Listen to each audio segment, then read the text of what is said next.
এক সাহাবার মেয়ের বিয়া, সব কিনছে, সুগন্ধি কিনা লাগবে না? তো বউয়ে বলতেছে মেয়ের জন্য সুগন্ধি কিনা হয় নাই। তুমি একটা শিশি দাও, আমি যাইতেছি মহাসুগন্ধি নিয়ে আসবো। আপনার আমার নবীর কাছে গেছে শিশি নিয়ে। নবী বললেন, সাহাবা কি ব্যাপার, তোমার না মেয়ের বিয়ে প্রস্তুতি সব শেষ? কই ইয়া রাসূলুল্লাহ সব শেষ, শুধু এখন একটু খুঁজবো আর কি। তো খুঁজবো দোকান থেকে নাও, শিশি আনছে। তো শিশি আনছো কেন? ইয়া রাসূলুল্লাহ আপনার গাম মোবারকের সামনে কোনো খুশবু টিকবে?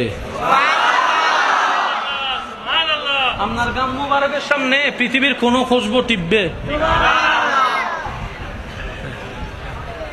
আপনারা আমরা কেউকে না পাইলে কি করি? জোরে বলি। তখন তো ফোনের ব্যবস্থা ছিল। হযরত আলী রাদিয়াল্লাহু তাআলা বলেন, আমি যদি কখনো এসে মসজিদে নববীতে কিংবা হুজরা শরীফে যদি আমার নবীকে খুঁজে না পেতাম, আমি কখনো কারো থেকে জিজ্ঞেস করার প্রয়োজন হয় নাই, কখনো কারো থেকে জিজ্ঞেস করার প্রয়োজন হয় নাই আমার নবী কোন রাস্তায় গিয়েছেন, কতটুক গিয়েছেন। আমি কি করতাম? ঘ্রাণ নিতে নিতে হাঁটতে থাকতাম, ঘ্রাণ নিতে নিতে সুবহানাল্লাহ, জোরে জোরে জোরে, ঘ্রাণ নিতে নিতে হাঁটতে থাকতাম। ওই গ্রাম ধরে ধরে আমি পৌঁছায় যেতাম, হাঁটতে থাকতাম, দেখতাম সামনে रहमतुल्लिल आलमीन नबी के, रहमतुल्लिल आलमीन नबी के, उनकी महक ने दिल के गुंचे खिला दिए है, जिस राह चल गए हैं कूचे बसा दिए। কাদের নবী?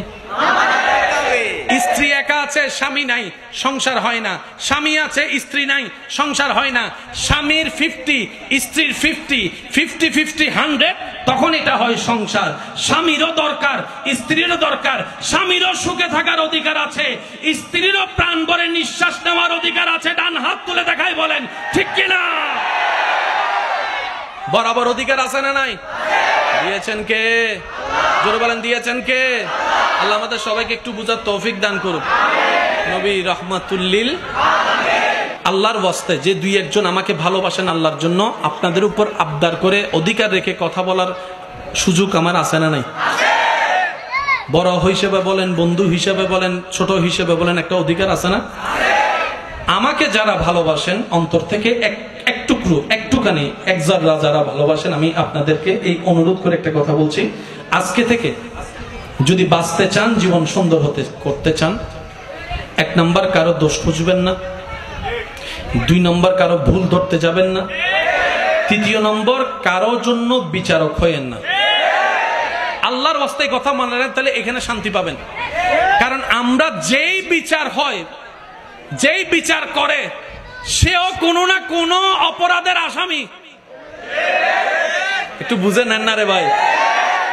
যে বিচারক হয়ে বিচার করে আমাদের দেশে বলেন, সমাজে বলেন, উনিও কারো না কারো কাছে কোনো না কোনো কেসের,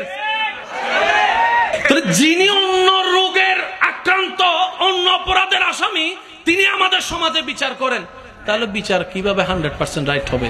সেজন্য আল্লাহ পাক বলে যে আমি বিচার রেখেছি হাসরের ময়দানে, আমি আহকামুল হাকিমিন, ন্যায় বিচারক, নিজেই বিচার করে দিব। সুবহানাল্লাহ। আমি কি দেশের আইনকে অশ্রদ্ধা করছি? না না।